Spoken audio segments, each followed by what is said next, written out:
open the session for the questions. We will take very quick questions which are already on the chat. I would request Mr. Chandrasekharji to begin. There is a first question for him, and then for Mr. Pok, and then for Mr. Mabyan. So we'll have at least one question each, and the rest of them we can take on email. If the time permits, we are a little flexible because the content has been so good and absorbing that I don't want to leave it halfway. And I'm sure the members who are already present would like to get the answers and make it get satisfying answers to them. So over to you, Mr. Chandrasekharji. Please take your question. I'm just trying to read the question, but it's not moving. I will just tell you the first question. Yeah, will you? In the chat box, you can get it. Yeah, it's not moving. Yeah, okay, all right. No, but even before I start reading the question, I'll read out the question to you. One second. Even before we start going into the question, I must say today's lineup of speakers and the variety of topics relating to zinc that we have covered is extraordinary. Starting with Mr. Pugayendi took us through the history, a little bit of history of zinc plus various applications. Then we had fantastic presentation on application of zinc in infrastructure. Then we had one technical presentation from Praveen. Then we had one relationship between zinc and health, zinc and agriculture. And I have always believed and have written several comments and editorials on the nexus between agriculture, health and nutrition. I think anyway, that we'll take that forward. Plus, of course, risk management. I think we've had Veena. I think I was traveling, as you know, but you've been you managed to put together a fantastic event today. I'm so happy. Okay. Thank you for my question. What are your suggestions zinc-based industries to successfully ride over the volatility? The one simple suggestion would be, please hedge your price risk. Volatility cannot be wished away. Volatility is in the very nature of commodity markets. And therefore, if you want to protect your top line and bottom line, you need to manage your price risk. Managing the price risk through a recognized commodity derivatives exchange is one scientific and time-tested way to manage your price risk, and therefore volatility is in the very nature of the market. Therefore, I would think you must start looking at hedging, and and hedging is no big deal. You will learn it fast. Number one. Number two. If you don't hedge, you're actually speculating on the market. If you hedge, you're not speculating. Hedging is not speculation. Not hedging is speculation. That's exactly what I would say. And of course, maybe we can, to those who are interested, we can run awareness and training programs on hedging and price risk management. The next one. Next goes to Mr. Pug. Mr. Pugayendi, question for you. Yeah, a zinc coating increases the life of the base metal. Is it possible to have a government directive to make the thicker coating mandatory? Is he there? Mr. Pok, you are there? Sir, hai? He must have gone for a cup of tea. We'll go to the next one. Okay, no, I'm so sorry. I knew the question. It has come from my good friend Jayaraj. Jayaraj. Yeah. Sorry? Is it possible to mandate thicker coating of zinc? Yeah, I've seen the question. I was telling Chandru, and my good friend Jayaraj has raised the question.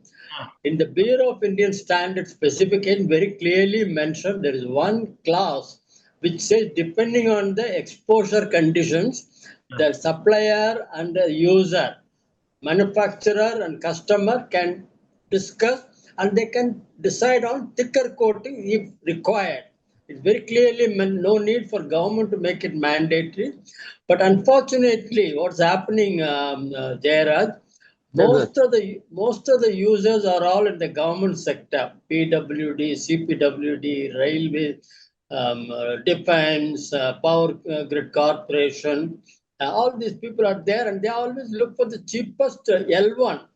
That is, the L1 is the criteria, unfortunately.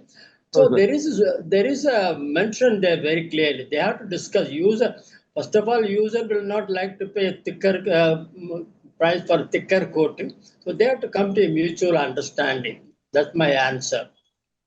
There was another question from Sanjay Paliwal He about the. is left already, so I think his question we will take it on the email. Okay. After that, the question comes to Mr. Praveen Kumar Mavian.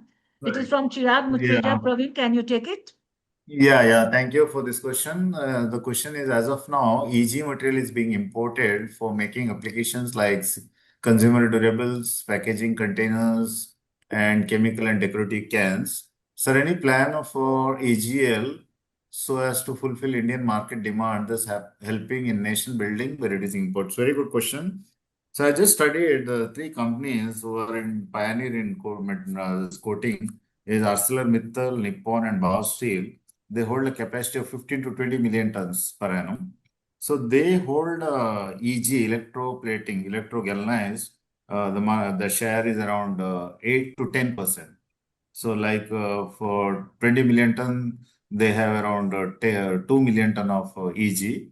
Yes, I strongly believe that Indian companies, be it JSW or Tata or AMNS, should think of going for EG line, electro-galvanized line, so that the low coating application, it's very precise, very controlled coating, which goes for automotive, which goes for the electronics industry and the can making, we can produce in India rather than importing from China or other countries. I strongly believe that we should have this facility. As of now, no line can produce. Only one line, American Precoat, has got this facility, but they're not operating much in their line. Thank you. Thank you. I think that's wonderful. There's another question from Bina herself to Soumitra Das. Is there a case for joint awareness campaign between healthcare and metal stakeholders? Zinc as a life metal. Yes, of course. I'll also respond, but let Dr. Das respond first. Some of the examples. What is coming to my mind right now is one I can quote about Zinc Safe Kits is a flagship, global flagship initiative of International Zinc Association in support of UNICEF of the United Nations. So another example may be CSR activities of none other than Hindustan Zinc itself, and they have established Nan Ghar, and they take care of this initiative. And in fact, in addition to that, Ministry of Health and Family Welfare, they time to time also run seasonal campaign on and distribution and for the awareness as well as distribution of zinc tablets to the affected kids, particularly in order to take care of the diseases like diarrhea. There is a 15-day cycle every June, July during the rainy season. So it happens, and you will find there are media collaterals, media advertisements in electronic media, in print media, in advertisement and television also. So just to increase the awareness of these stakeholders. These are some of the examples. There are some others also. Thank you. Thank you, Dr. Soumitra. We look forward to do something for zinc and health together, and we will see that if we can take it up further. Thank you. Thank you. Strong correlation or nexus between agriculture, nutrition, and human health. And this relationship is multi-generational and multi-dimensional, about which I have written commentaries, spoken in public forums, but our agriculture policies are more production-oriented. I'm talking about India, much less nutrition-oriented. Anyway, that's a different conversation. But what is also important is India's nutrition security, not merely food security. Because food I can import. I have foreign exchange, I'll import food. Nutrition is not a commodity that's available in the marketplace. I can't import nutrition. I need to give people every day nutrition. Anyway, that we'll have that conversation, which is very, very, very important. Okay, last question now. Yeah. To you and Mr. Puksa. Puksa will respond several. Okay. Are there plans to revise or introduce new BIS standards for galvanizing? Yes, Mr. Puksa. Process or zinc coating? I've seen the question from Sanjay Paliwal. Actually, Bureau of Indian Standards, periodically, we always revise the various national standards and we try to align them with ISO standard. Yeah. ASTM also sometimes we do more, we try to align all the Indian specifications Yeah. periodically with ISO standard. That's a constant exercise in Bureau of Indian Standards. Yeah. Awesome. I think that